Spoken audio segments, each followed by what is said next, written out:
Hey there, welcome back to Blacklist Universe. This is Mike, and I am going to be doing another character redesign today. Today, we're going to be doing Assassin's Creed Shadows, and I'm kind of going to take a little different approach to this than I would otherwise because Yasuke is. I'm not going to get into the whole controversy over the Yasuke thing and whatnot, and the female ninja and all of that, the stuff everybody's complaining about. Look, I'm Japanese, so I have the right to complain about this as much as anybody. But what I decided to do instead is kind of approach it as if I were designing the ninja, or shinobi as they are more properly called, for Assassin's Creed Shadows, and I was like rewriting the game or whatever. What tact would I take? How would I design this shinobi character? I don't know. I hope you like the results. Let me know at the end. Before we jump into that, allow me 30 seconds to introduce myself. My name is Mike S. Miller, 32-year professional comic book creator, video game concept artist, writer, blah, blah, blah. I'm the creator of multiple intellectual properties, including Imaginaries, Deal with the Devil, Six Gun Samurai, and Lone Star. Available to pre-order at lonestarcomic.com, link in the description below. Our vision here at Blacklist Universe is ultimately to create a multimedia venture to bring quality and ethics back to storytelling. We're tired of the DEI woke agenda ruining every book, comic, game, movie, and TV show, and we're bound and determined to do something about it. If that sounds good to you, then join us by subscribing and maybe even supporting us as a channel member. No one can fight the culture war alone. We're here to fight and to make a difference, and we hope you are too. And one more thing, I do a weekly live stream at 7 o'clock Pacific Standard Time called Drawn and Quartered, where me and a group of my other professional artist friends get together and draw and chat and have a good time, and we would love for you to join us. Now back to the video.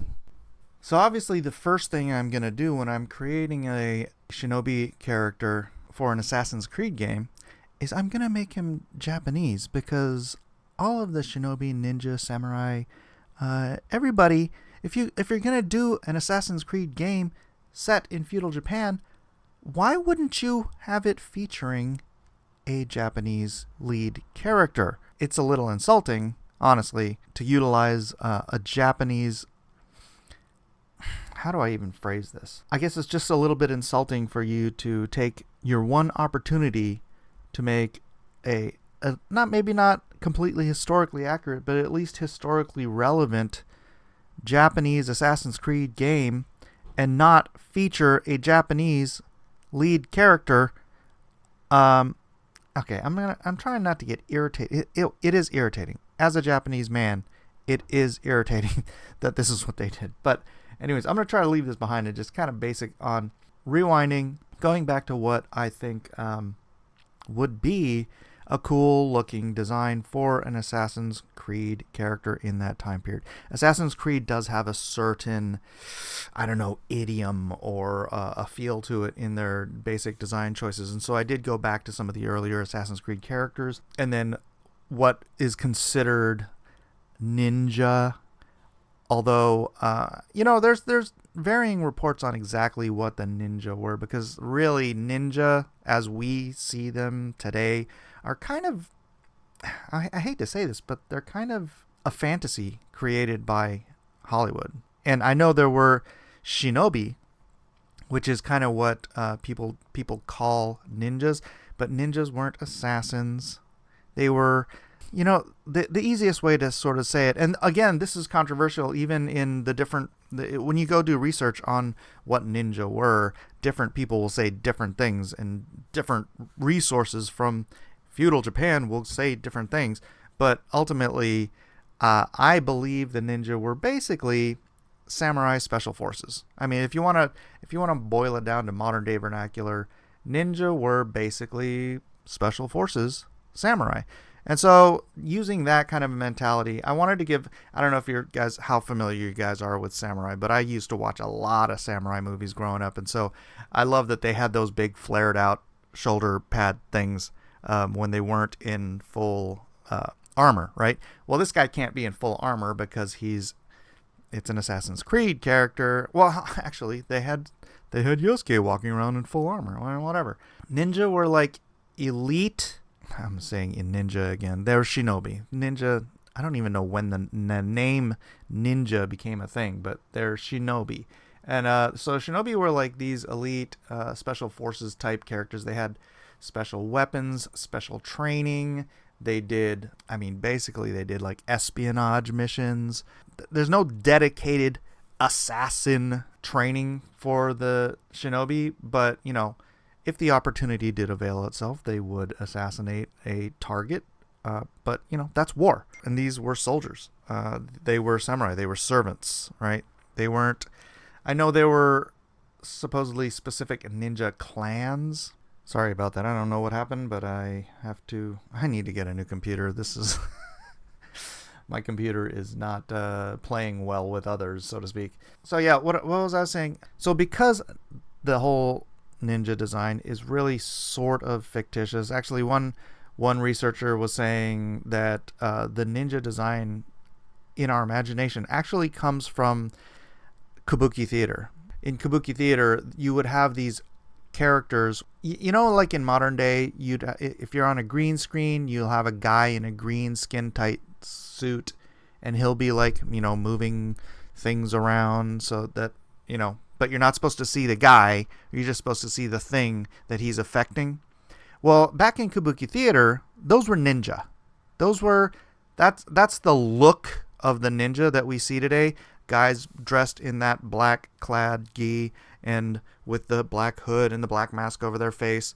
Everything you think about ninja, those guys worked in kabuki theater. So there's no true evidence that ninja would have actually dressed like that, or that shinobi would have dressed like that. They were more just espionage, the early spies. As long as there's been warfare, there's been spyfare, right?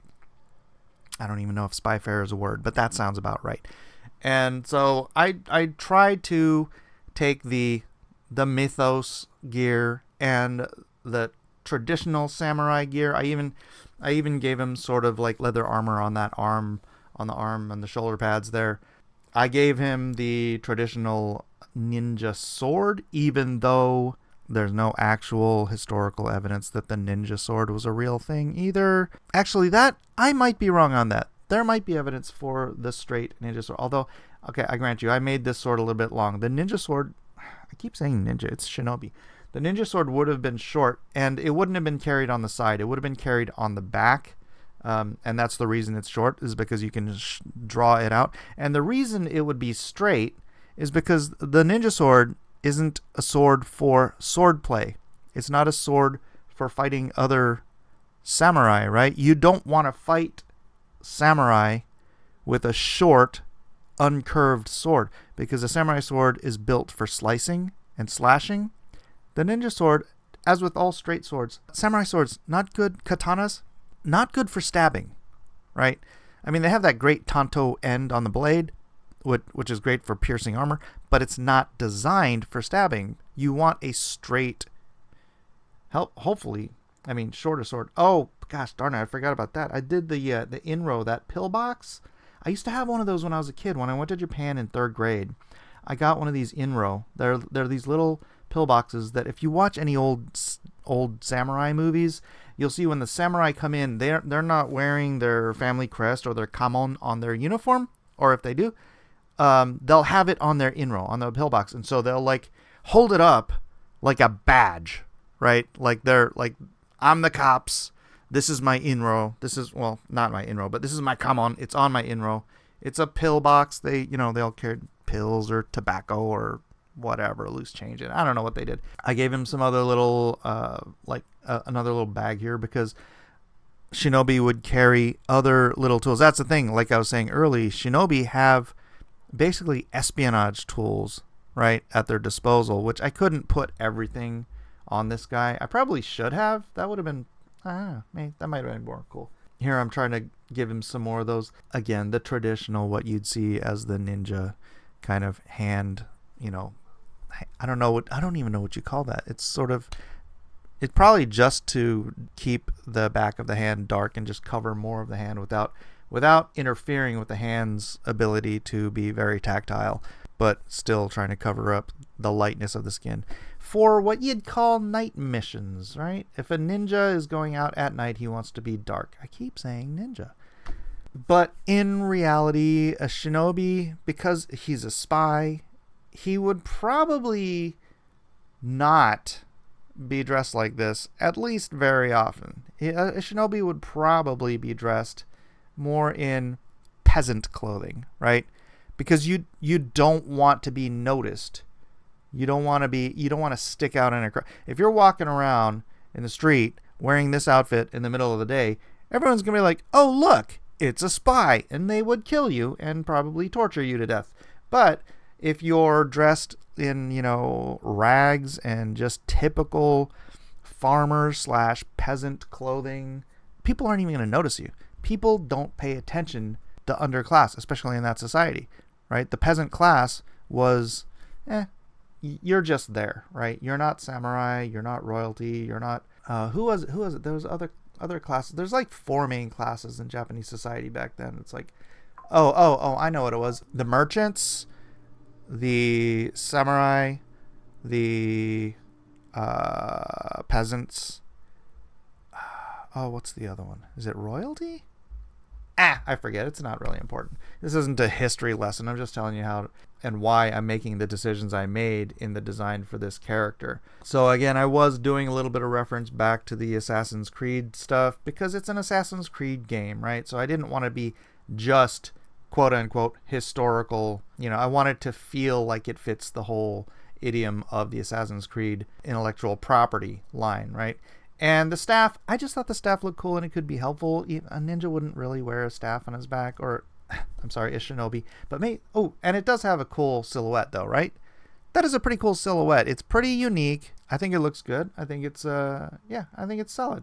And so again, I'm starting this off with just a very dark bluish gray because I'm going with the traditional I'm saying traditional, but it's Hollywood. I'm going with the Hollywood version of the ninja, right? I'll do some color variations at the end with maybe some like more, forest camo or snow camo or whatever it is. But I just want to do what's recognizable because if you're making a game, you do kind of want to play into that Hollywood sort of visualization of what a ninja or a shinobi is. Because, how many of you are out there actually doing the research on ninja? I was like, oh, wait a minute, this ninja's not historically accurate. He should be dressed like a peasant. And it's like, yeah, but that's not really what you're that's not what you're gonna do, right? Nobody's actually gonna do that. Sometimes you have to give way from what you'd call historical accuracy and just play into the stereotypes for the sake of, what is the phrase? Artistic. Well, it's not artistic integrity. Artistic liberty, right? Taking some artistic liberty, taking some Hollywood liberty, some gameplay liberty, and just playing with that. Oh, so sorry. I know I'm totally late and I'm halfway through doing the tone layer on this. Tint, tone, hue, everyone. Tint, tone, hue. If you have not watched any of my other videos, I do this every video. I explain that when I'm doing the coloring stage on a piece like this, I drop a tone layer, and then I drop a tint layer, and the base layer is the hue. And so the tone layer is the shadow. I drop 100% shadow over the whole thing at 40% opacity, and then I cut out where I think the highlights would be from the light source. Now, on this light source, I actually did a top-down almost light source. Usually I'm doing a 3/4 view. I don't know. I decided to just go a little different on this one, so I'm doing a top-down light source. It's a little, I don't know if it's any easier. It's shading. It's not any harder or easier. And then I drop a white layer in as my tint layer, select my shadow layer, and delete that from my tint layer. Someone was asking about that in the comment section. I'm trying to make it very clear how I do this. He actually wanted me to do a slowed down, like actual full normal speed coloring tutorial, but I really don't think that's necessary. I mean, maybe I'll do one of these days, but I don't know. I think you can get the basic idea of what I'm doing here, right? I'm carving away.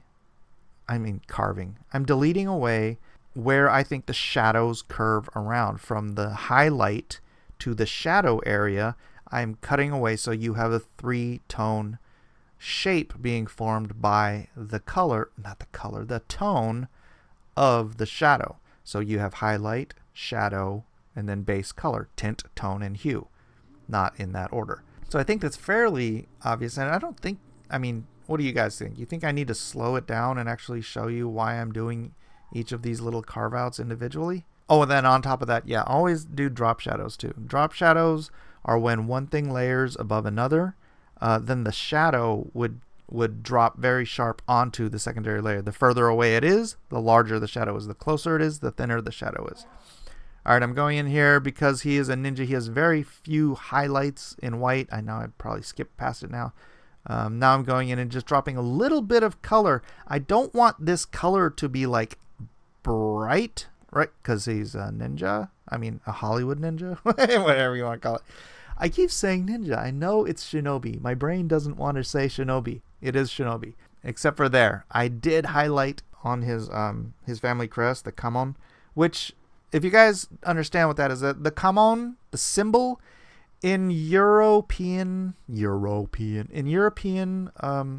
vernacular, that would be like family heraldry, right? Every family, well, it used to be every samurai family would have a kamon of their own, so that people would recognize and, I don't know, sort of revere that family crest and say, oh gosh, this guy's samurai. He has authority because he has that family crest or that kamon. And again, they did have them on their inro. They had them on flags. Sometimes they wore them on their actual clothing, on the side of their carts and buggies and stuff, all that stuff. Anyways, this isn't a history lesson. So this is it.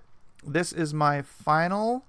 I hope you like it. I think it's pretty cool. I did the red highlights here and there, but it's not like a bright red. It's just there to give your eyes something to dance around, because, I mean, he's supposed to be all dark and black and stuff, but I don't know. That's a little bit boring, and we are, again, artistic license, ladies and gentlemen, artistic license. All right, so here we go. I'm going to cycle through a few of these.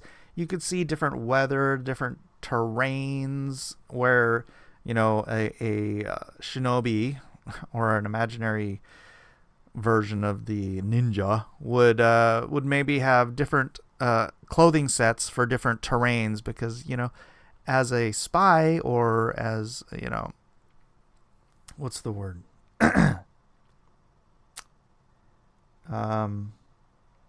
You're just trying to sneak around and not get caught, then you want to have a decent camouflage to suit your environment. These are, again, shinobi are the special forces of the samurai world. They usually were samurai, right? It's not like you have samurai versus ninja. You have samurai, and then special forces samurai would be like the shinobi. Again, there are people who disagree with that, and I could be wrong, but that's sort of the way I lean into it and the way I understand it. There's great resources out there on YouTube. If you want to learn more about ninja, then I don't know, do some research yourself. It's not that hard. Google it. Anyways, I'm Mike. This is my Assassin's Creed Shadow. I think I know why they called it Shadow, because, you know. Anyways, this is my Assassin's Creed Shadow redesign. I hope you like it. I hope you understand why I did what I did. If you disagree with me, let me know in the comment section below. If you love it, let me know in the comment section below. I've got a ton of these redesigns done and coming up, so please do look around the channel, like, subscribe so you're here for my next one, and subscribe so you don't miss the next exciting episode of Mike Redesigns Something. Thanks everybody. I'll see you on the next video.